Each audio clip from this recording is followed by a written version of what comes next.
It's time for another episode of I Am Northwest Arkansas, the podcast covering the intersection of business, culture, entrepreneurship, and life in general here in the Ozarks.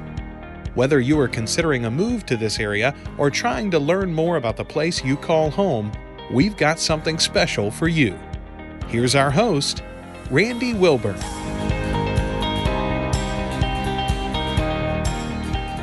Hey folks, and welcome back to another episode of I Am Northwest Arkansas. I'm your host, Randy Wilburn, and I'm here with you today. I've got an exciting episode. I don't know if anybody was in the audience, but a couple of months ago, I got a chance to participate in an event with the Symphony of Northwest Arkansas. They had their annual Christmas event, and they reached out to me and said, Randy, would you come out and be the narrator for one of our musical specials that we're going to do for this event? I wasn't really sure what to expect. And shout out to Ben Glodowski. Ben is the ops and production manager with SoNA for inviting me to be on stage with some of the most talented individuals, the musicians that Northwest Arkansas would ever see. I got a chance to perform with them, and I narrated a poem about the song Silent Night. And it was really, I won't put myself on a pedestal. I will just say it was a tremendous experience. And so because of that, I wanted to have the folks from SoNA back on the podcast to talk a little bit about the music scene here in Northwest Arkansas and some of the work that SoNA is doing on a regular basis. If you remember, if you've been following this podcast for any length of time, you will remember that in episode 40, and that's going way back to 2019, we did an episode with Matthew Herron and some other folks from SoNA talking about the Symphony of Northwest Arkansas. And that was just an earlier time of the podcast. And it's kind of interesting to go back and listen to that. And now we'll have something to compare it to. So without further ado, we've brought in the principal trombonist, Cory Mixdorf, and Ben Harris, who's the executive director of SoNA, to sit down with us today and talk a little bit about the Symphony of Northwest Arkansas and where they're headed in 2025 and beyond. So without further ado, gentlemen, welcome to the I Am Northwest Arkansas podcast. Thanks for having us. Absolutely. Good to be here. Absolutely. Absolutely. So Ben, I'll start with you. Why don't you just, for our audience, the uninitiated that didn't realize, because I talk to people all the time, and they're like, I had no idea we had a symphony in Northwest Arkansas. Tell them a little bit about SoNA. Sure. SoNA has existed here in Northwest Arkansas since 1954. Initially under the name North Arkansas Symphony Orchestra, or NASO, and then sometime around 2011, I was rebranded as Symphony of Northwest Arkansas.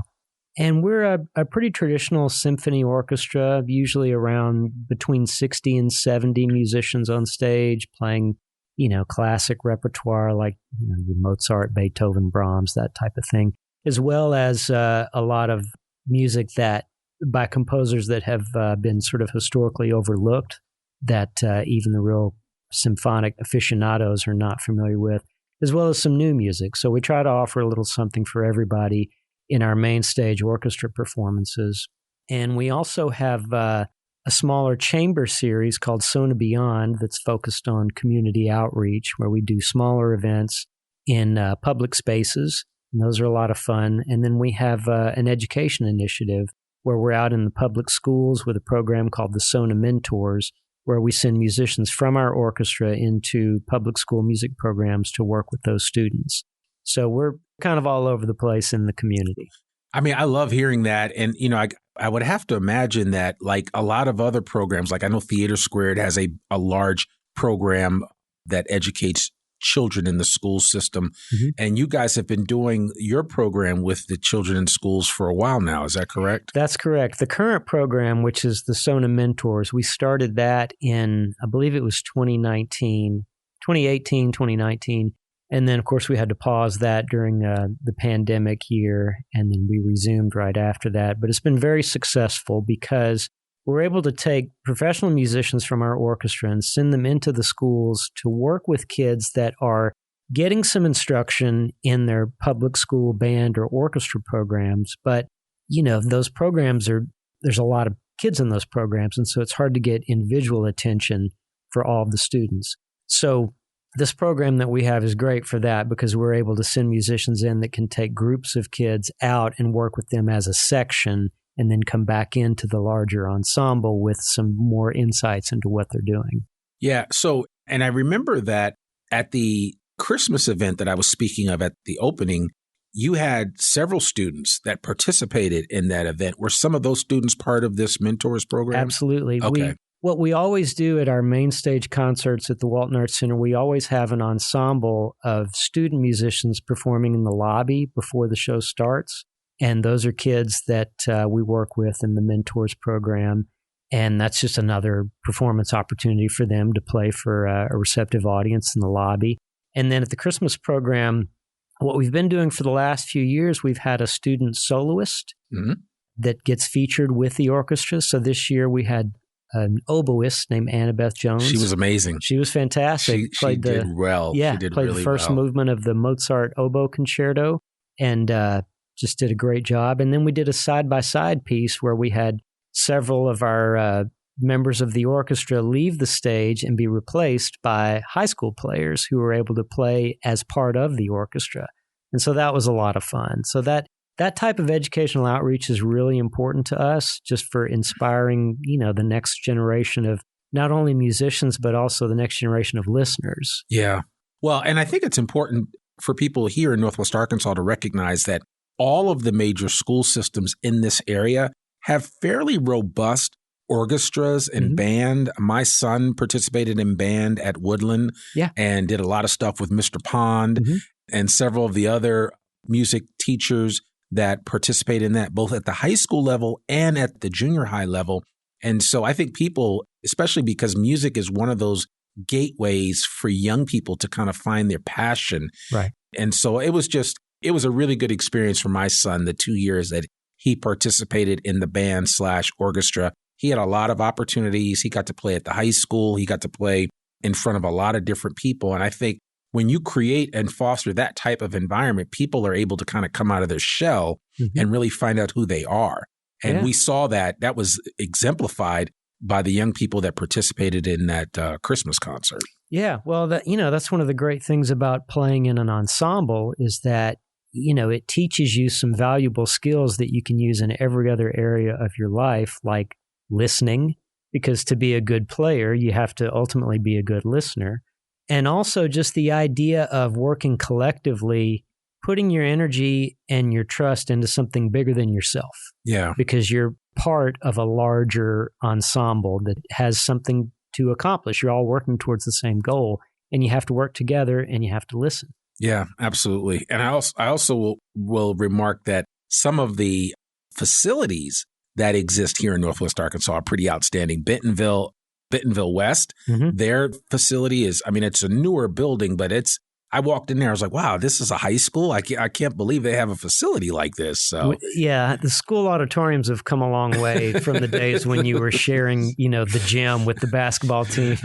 Well, and those seats used to be really painful. Right. Now that it's a much different situation. So yeah, no, that's exciting. So Cory, not only are you the principal trombonist for SoNA, but you're also our professor of music at the University of Arkansas. So tell us a little bit about your participation in SoNA and how long have you been affiliated with SoNA? Sure. What brought me to Northwest Arkansas was the position at the university. I replaced a longtime treasurer in the music department, Jerry Sloan, who had retired after 43 years. And this is my 12th year now at the university. Congratulations. Well, thank you very much. Basically, since day one, I was able to perform with SoNA on a substitute basis. But a few years later, they had an official audition for principal trombone. And, thankfully, I put all the work in and was able to win that position, which is great to do in your hometown, Absolutely. And so it's been a wonderful experience playing with SoNA. As Ben mentioned, there's such a wide variety of pieces we get to play, whether it's classical or new music. One of my favorite things to do actually is when I was in school, I had this cloud dream of wanting to be able to play in like a movie orchestra. And although, you kind of have to live in LA or certain areas to do that, that never really happened. But we get to occasionally play with, like movies. They do the Star Wars films and Harry Potter's, and that has always been. They do the Star Wars at the Amp. Right. So yeah, John Williams would be really proud of what you. I've had people that have gone to that and said it's absolutely incredible. Yeah. So That music is always fun to play. And so to have just a piece of that is amazing. But, again, to the meat of what we do, performing standard repertoire on stage, it's fulfilling in so many ways. And it's great to have a part of something that is so inspiring to others as well. Yeah. So tell me a little bit about your experience as a musician as it pertains to being here in Northwest Arkansas. Because again, I think a lot of people don't realize the opportunities that exist. So not only does SoNA have a number of local musicians available to them, but SoNA also brings in people from around the world to participate and play with the local musicians. Absolutely. So SoNA regularly brings in soloists that play at least once a year, if not more. And it's great to be able to share the stage with those world-class musicians. And, this is something that might be coming in the conversation eventually, but I feel very lucky that they also feature players of the orchestra. In this coming concert, I'm playing a solo with the symphony, and I couldn't be more thrilled to have that opportunity. Yeah. How do you kind of communicate your experiences at SoNA to your students that maybe want to do what you're doing now, right? Because, mean, these are college-age young people that have just come out of high school. They're kind of deciding if they're going to go down the road of musicianship, if that's going to be their plan. How do you sell them on that opportunity based on what you're experiencing at SoNA? Sure. Yes. Well, when they come into my studio, I help them basically achieve whatever their goals are. A lot of times that's to become a music teacher, band director. Sometimes it is to become a studio musician of one sort or another, chamber musician or orchestral musician. And I'm thankful that I have experience in a lot of those realms so I can help steer them in the way that they need.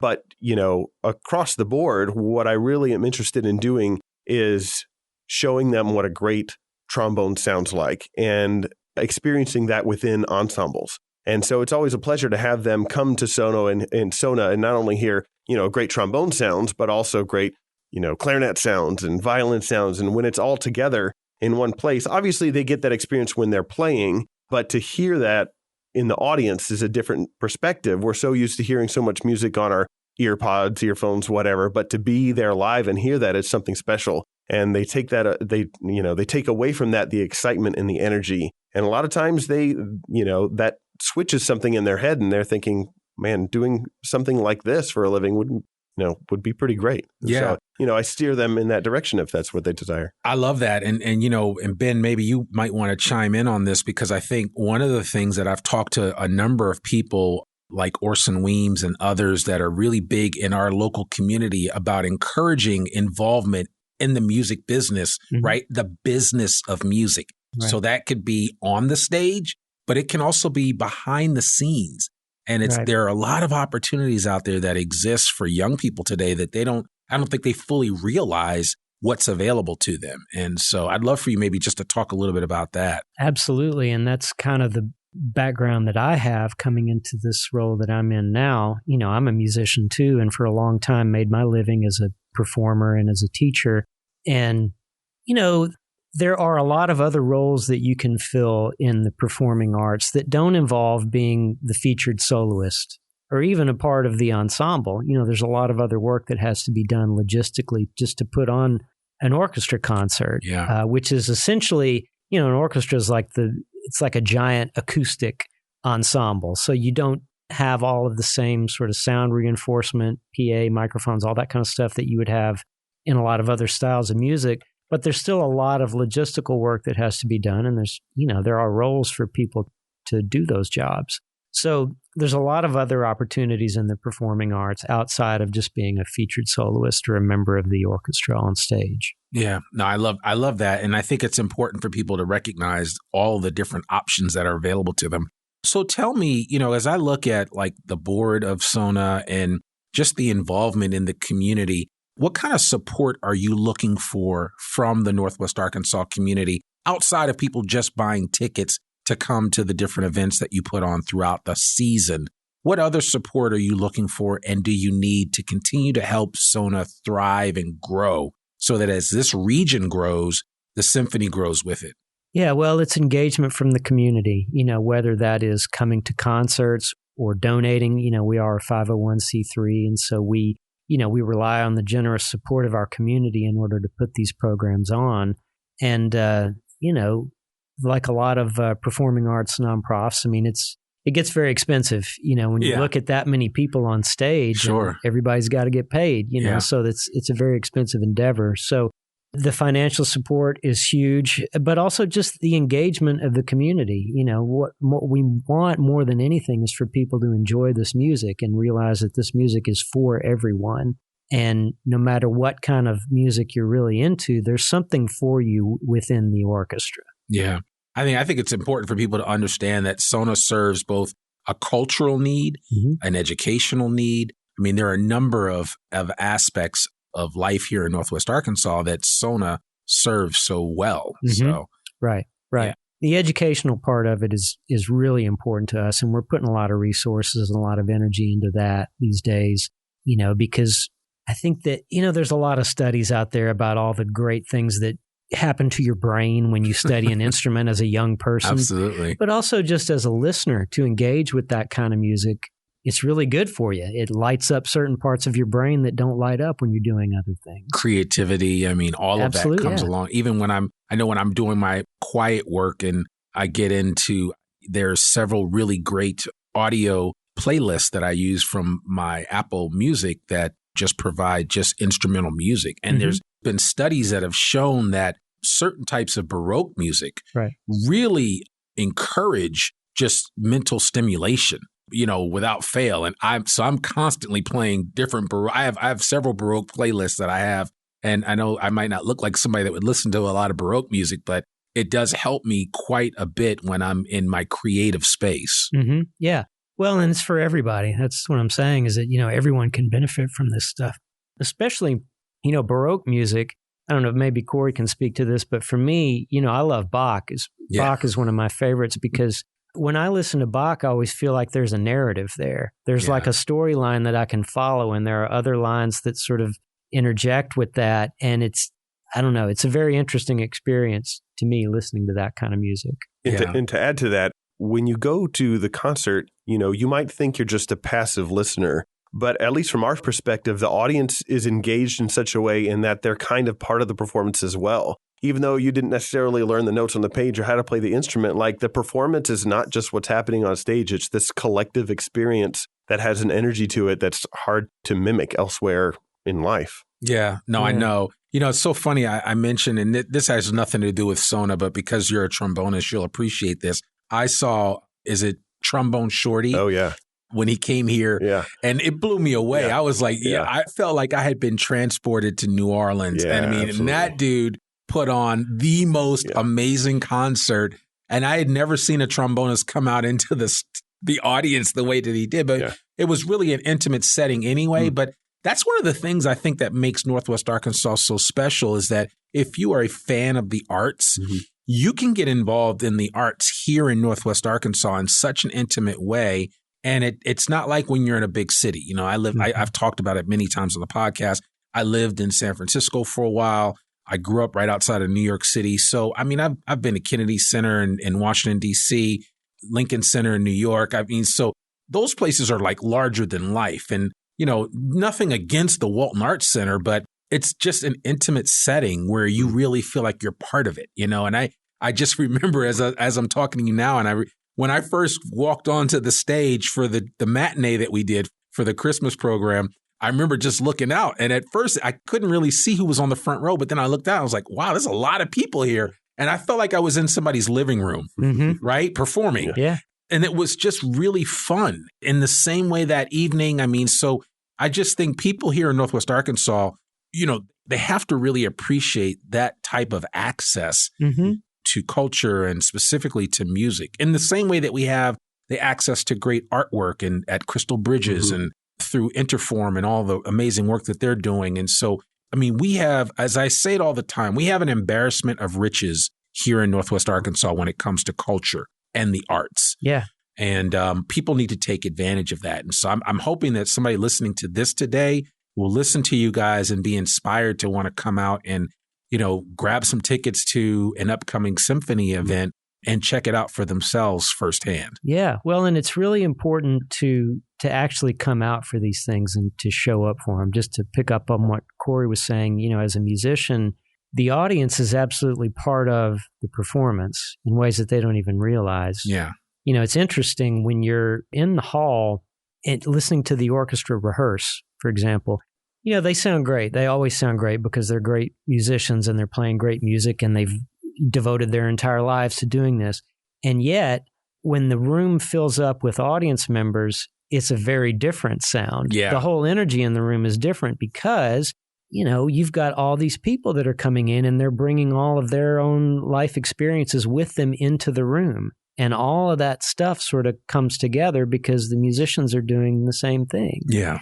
And so all of that comes together and creates a really unique experience that really only happens that one time in that room with that particular group of people. No matter how many times you've heard that piece of music, or no matter how many times we've played it, it's always different. Every performance is different because every group of people is different.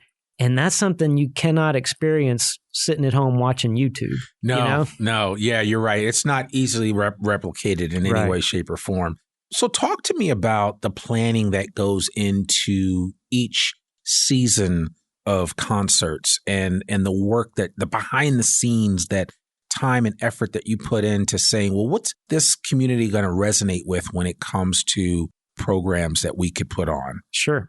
Yeah, well, it starts with dates. We get dates booked at the hall, and that's always a very sort of delicate dance because in Northwest Arkansas, as the area has grown so much, there's so much more to do, and there's so many more competing events on weekends in particular. So we do this very careful planning of dates for the season based on what else is going on in the region. And then once we get dates planned, we start sort of looking at repertoire and, picking out music to play. And then from there, we get into the hiring of the musicians, which is tricky because with that many people, I mean, if you've ever tried to arrange a dinner party with, 8 or 10 of your friends, you know how difficult it is to coordinate that many schedules. Absolutely. Now, try to do that with 70 different people. Yeah. And so it's very rare that we pretty much never have the exact same group of musicians on stage for 2 concerts in a row.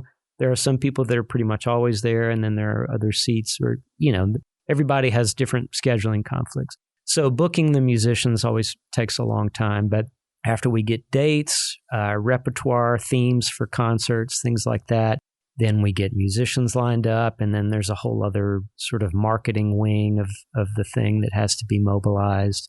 And logistically, it's a big undertaking, and it takes, 9 months to a year to get a season together and get it hired and get it marketed and all that good stuff. So it's a long process. Right. And typically with a season is about anywhere from 5 to 7 or 8 programs? Yeah, we do 5 main stage concerts at the Walton Arts Center, usually from around, September until sometimes late April, early May. So that's our regular season. And then we have our SoNA Beyond events, which are sort of sprinkled throughout the year in smaller venues. And then we do the movie concerts that Cory mentioned out at the AMP. Those are a lot of fun. If you've never seen one of those, everybody should come to one of those at least once, because you're going to see a classic movie. Maybe you've seen it before, but you haven't seen it like this. Yeah. You're out there at the AMP and they have this giant screen hanging over the stage. And you see the whole movie with the dialogue, but there's an orchestra on stage playing the soundtrack along with the movie. And, as one person put it, it really is the best way to watch a movie. Absolutely. Absolutely. Well, and I can only imagine, because I still get goosebumps when I hear the soundtrack for Star Wars come on at the beginning. And that's been, I'm dating myself now, but that's been almost 40 plus years. So it's definitely an experience, to say the least. Well, and hearing it in an amphitheater with 10,000 other people, it's like you're at a rock concert or something, it's electric, the atmosphere. Yeah. So at the time of recording this, you actually still have an event or 2 coming up. One is Jupiter Rising, and that would be February 16th of 2025. And then you have an event, which I need to make some plans to come, because Gershwin's one of my favorites. But you're doing Rhapsody in Blue on April 19th. That's right. And listen, I can already hear that refrain playing in my head when I see that. But so talk to us a little bit about these 2 events, and, have these been done before here? Sure. No, we have actually never done Rhapsody in Blue, and I don't think we've done one of the featured pieces on our February concert is Mozart's Jupiter Symphony, which I believe is the last symphony that he wrote. Right. So we're excited to get to play that. We're also very excited to feature the great Cory Mixdorf as our soloist on the Grandal Trombone Concerto. Yeah, one thing I want to mention about that concert, it is a Sunday matinee on February 16th. Usually we do our concerts on Saturday nights, but just we're trying something different for this one. We're going to do it as a Sunday matinee at 2:00 that day. Yeah. So we're really looking forward to that. And then in April with the concert that's titled American Voices, which features Rhapsody in Blue, that one's going to be really special because the Gershwin is, a classic. Everyone knows that, whether they realize that they know that piece or not. It's like you've heard it all your life. We've never done it, so that's really exciting. The other two composers on the program, William Grant Still and Florence Price, two composers with Arkansas roots that have been sort of recently rediscovered, I would say. I think William Grant Still grew up in Little Rock, kind of around the 1930s, and we're playing his Afro-American Symphony No. 1. And then Florence Price, who was an Arkansas native, around the same time period, we're playing her first symphony as well. So, three composers that are all Americans, all active around the same time in history. That doesn't happen very often. And two of them happen to have pretty deep Arkansas roots. So that's a pretty special program. Yeah. And I love hearing that because, that's the other thing that I talk to people about when they say, you're in Arkansas. And I'm like, yeah, well, I qualify it. It's like I'm in Northwest Arkansas. But let's be clear.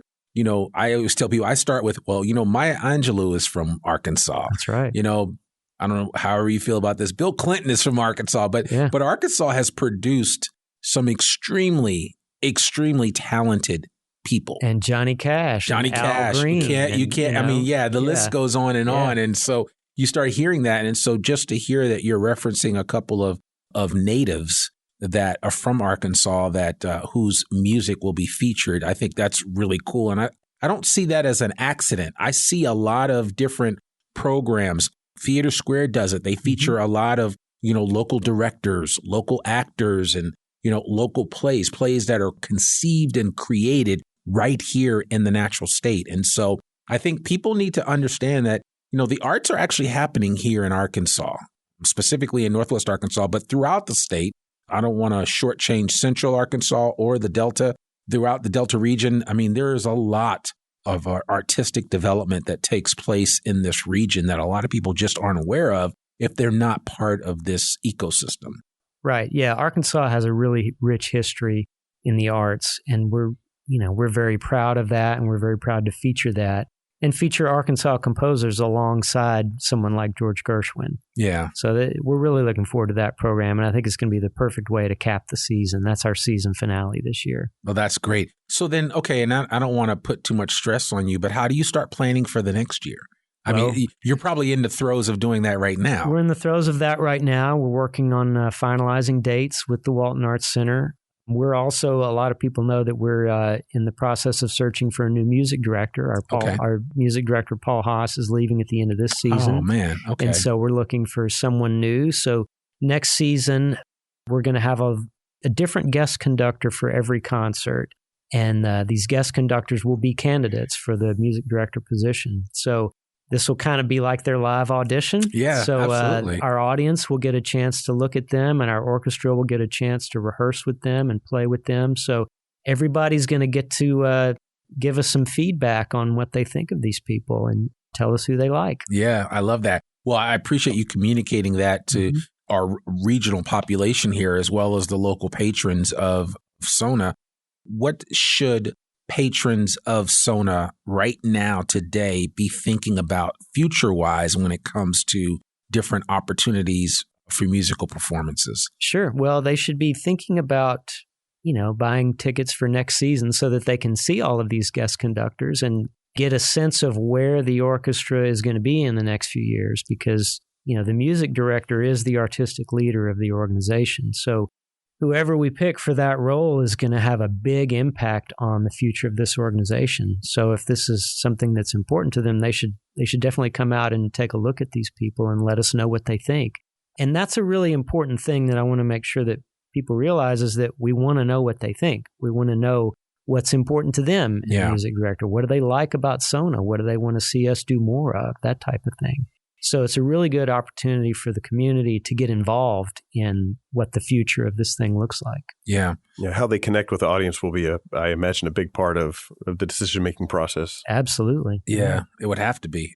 Well, I'm certainly excited for what the future holds for SoNA. And if people want, what's the best way for people to stay connected with you guys in terms of learning more about what's happening here? Or maybe if they have a youngster that they want to encourage with the arts and maybe to get plugged into some of the programs that you guys participate in, what's the best way for someone to get connected with SoNA? Sure. They can check our website, which is sonamusic.org. Or really, another great way is to follow us on social media. We're very active on Facebook and Instagram. There's always lots of content about what we've got coming up. So that's a great way to stay in touch with us. They can also get added to our email list, where we send out newsletters periodically about upcoming concerts and things. Yeah, and we'll put all of that in the show notes so people can get connected that way. And they, we would encourage people to even buy a season group of tickets, because I think it would be very beneficial. And if not, also think about ways that you can support SoNA. Mm-hmm. Well, it's actually technically through the Walton Arts Center, but you can volunteer to serve at the Arts Center, at the Walton Arts Center as an usher. There are all kinds of opportunities that are available to people. And then, also, when do you guys do your significant fundraising each year? We usually do a gala in the spring, usually late May or early June. We're in the process of scheduling that now.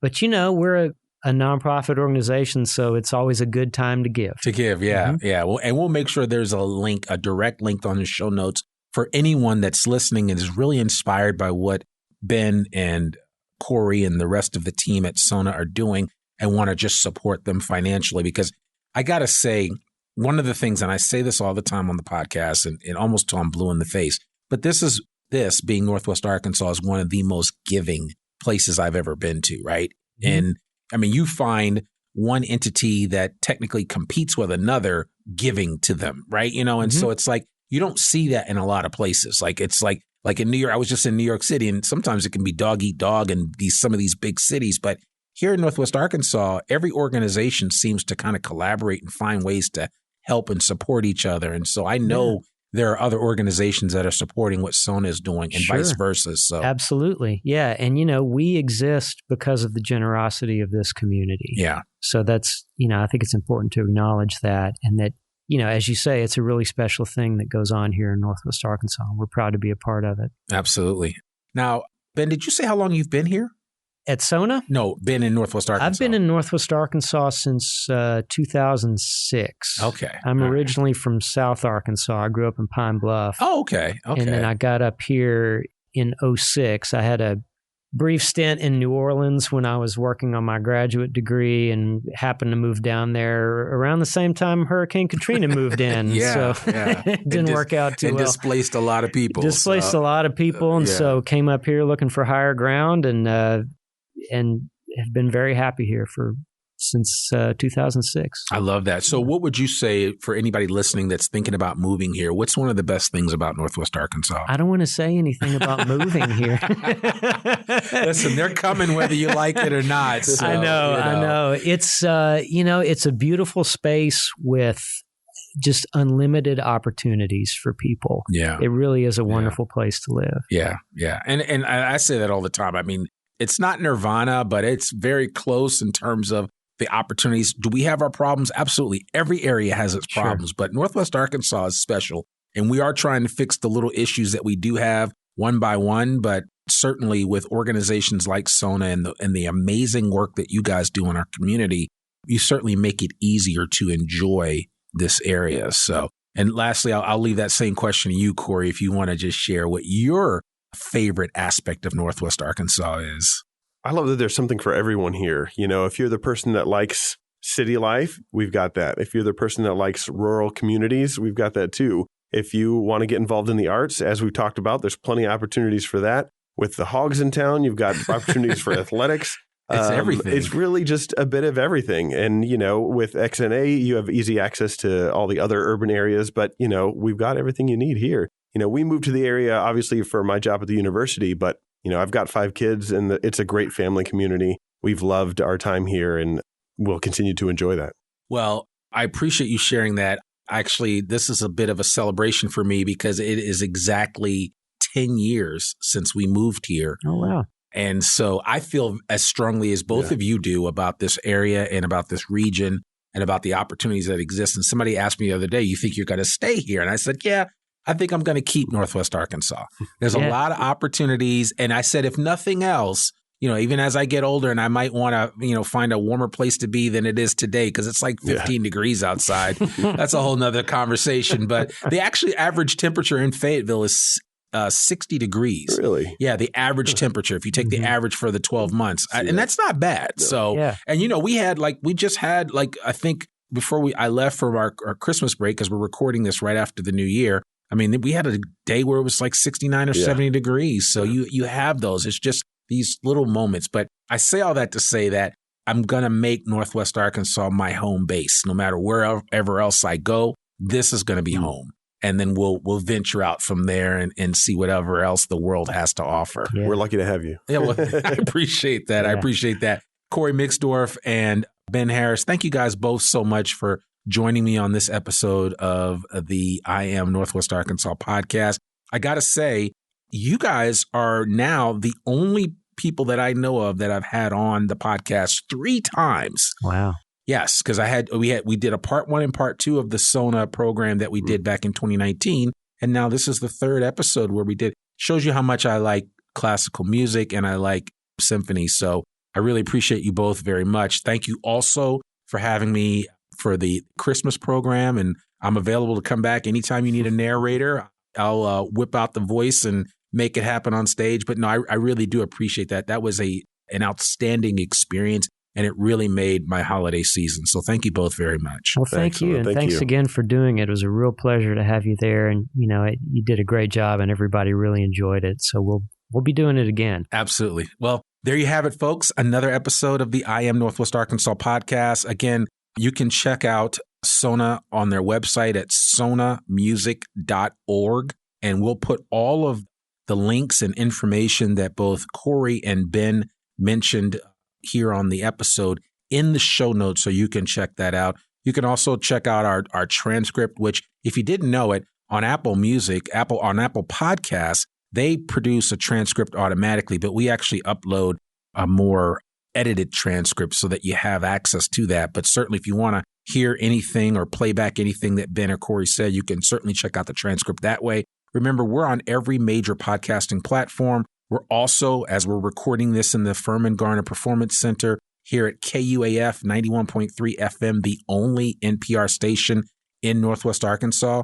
You can also check us out on the KUAF app and on the NPR One app as well. So wherever you get your podcasts, there you'll find us on I Am Northwest Arkansas. And I haven't mentioned this in a while, but even Alexa knows who I Am Northwest Arkansas is. So just say to Alexa, hey, play the latest episode of I Am Northwest Arkansas, and she will oblige you. So without further ado, I really appreciate you guys. We have some amazing shows in store for you in 2025 and beyond, but I certainly do not take it for granted. Each and every one of you that listens to this podcast on a regular basis, you guys are the reason why I do this and why I enjoy podcasting so much. So thank you very much, and I hope you go out and make it a great day. I'm Randy Wilburn, the host of the I Am Northwest Arkansas podcast, and we'll see you back here next week. Peace. We hope you enjoyed this episode of I Am Northwest Arkansas. Check us out each and every week, available anywhere that great podcasts can be found. For show notes or more information on becoming a guest, visit IamNorthwestArkansas.com. We'll see you next week on I Am Northwest Arkansas.